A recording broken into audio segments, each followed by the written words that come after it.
Hey y'all, I had another snake dream, and this snake dream was intense. I've been pondering and praying on this dream for the last 2 days, and God gave me a totally different perspective about this dream. What God explained to me was that the spiritual warfare in this dream was secondary, and that I was the primary focus in this dream. So let me get into it. So in this dream, I walk into this two-story house. It was well lit, and I could hear this commotion upstairs. So because of this, I started to walk upstairs. I walked up to the top of the stairs. I could either turn left or right. I turned to the right, and when I turned to the right, I made another immediate right, and there were two bedroom doors. One was open and one was closed. So I walked to the door to the bedroom door that was open. And when I looked inside, I couldn't believe what I saw. Inside was these young men, I would say from maybe the age of 18 to maybe around 30. It was a lot of them. It could have been some females in the room too. I just couldn't see them because the room was like filled with some type of thin cloud or something, some type of covering, but it was thin, so I couldn't really see everybody's face. But there was one face in particular that I could see, and it was of a male that I do know. And then there's a second thing that I could see in everybody's hands, and it was snakes. Everybody had a snake in their hand, and the snake was maybe a foot and a half long, and it was like a grayish brown color. Remember those colors because they have a significance. And another thing was that everybody's snake was trying to shed itself of its old skin. So everybody's snake just had the new head coming out of it. And then the snake was moving in their hands like really hard trying to get out of the old skin, but they couldn't get out of the old skin. But everybody was comfortable with their snake. They was laughing, talking, having a good time, holding their snake. And I remember specifically that when I looked down to the ground, there was one snake on the ground that was watching me. And that snake too was trying to shed itself. And it had a very huge head with big eyes. So as I'm watching this, I didn't become fearful. I wasn't angry like I normally be in my spiritual warfare dreams. I didn't go into fighting mode. I just felt like consumed. I felt like the whole situation just filled me up. And then it gave me this depleting feeling like it was just too much going on in the dream. So as I'm watching this, I can hear some type of muffling scream next door. So I moved to the doorway that's closed. And I get in front of the door. I step a little bit closer so I can hear, and I hear some screaming. So I open the door, and when I open the door, there's this young lady laying in the bed. She's fully dressed, but she's wrapped up in a snake. A snake has her like coiled up, wrapped up. And the crazy part about this snake is every time she turns, the snake would turn colors. It'll turn from brown to dark pink, brown to dark pink. Remember those colors. So I walk into the room. I sit down on the bed. My feet is still on the floor. And then I kind of slowly get into the bed like I've been here before. You know, I felt like I had been in this situation before. So I lay down, I'm on my back, and then I slowly turned over to her. And then I still had that feeling like I've done this before. I've done this before. So I grab at the snake again. I just grab again and grab again, and I cannot grab this snake. It's like the snake is like invisible. It's like I'm grabbing at it, but it's not really there. And then it felt like some in one motion, it felt like there was some type of thin invisible covering there where that was protecting them, but I just felt like I couldn't get to her.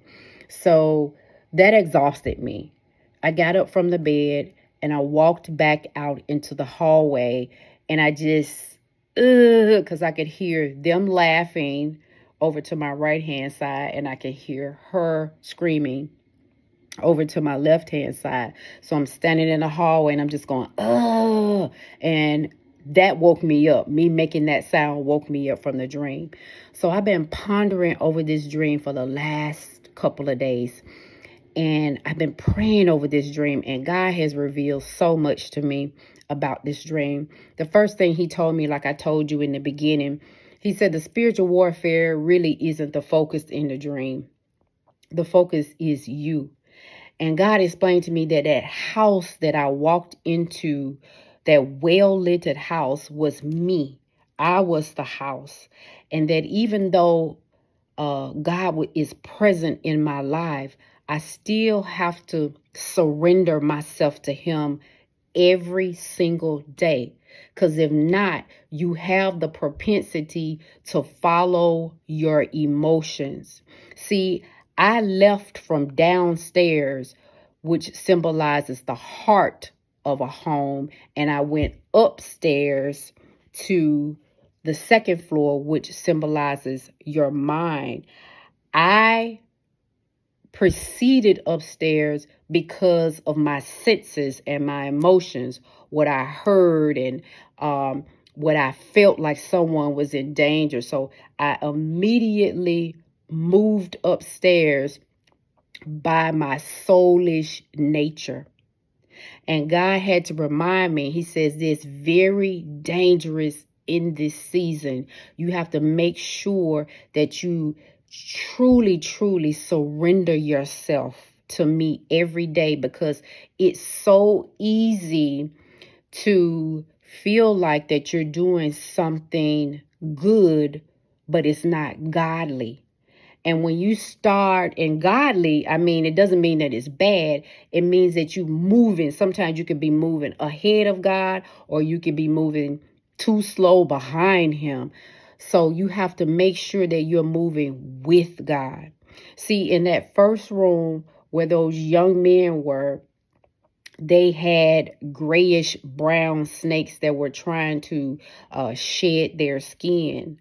The gray represented those young men's position, their spiritual position. It's like you ever heard of being caught in the gray area? You just hadn't decided which side you will want to get on.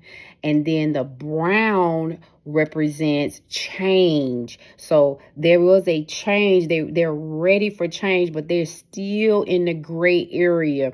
They still mediocre. They still got one foot in the world and one with God.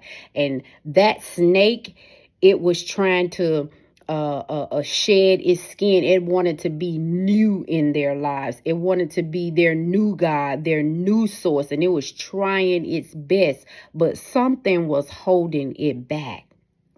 And in that second room where the young lady was wrapped up with the brown and pink snake, the brown once again represents change and how she was battling, and the pink represents her fleshy nature, her emotional nature. She was still battling with that. She was making decisions from an emotional place, but she knew that it was causing conflict in her life, and she was asking for help, and I was trying to help her, but it seems like I had been trying to help her before. That's why I was just kind of like taking my time with it. See, God was showing me that sometimes we could just, overstep our boundaries when we are helping people, even spiritually. Sometimes we have to step back and allow God to be God in people's lives. And God was telling me that the warfare is so intense right now that we can't afford to walk by our emotions or by what we think that we should be doing, that we have to walk up those stairs by faith. See, if I had stayed down a little bit longer on the lower level in the heart of God, he would have shown me how I could have handled the second floor. I would have had the mind of God when I went up to the second floor and not operating by my emotions. So God had to remind me of that. He was like, you're going to have to go deeper in faith, deeper. But we're in a new season.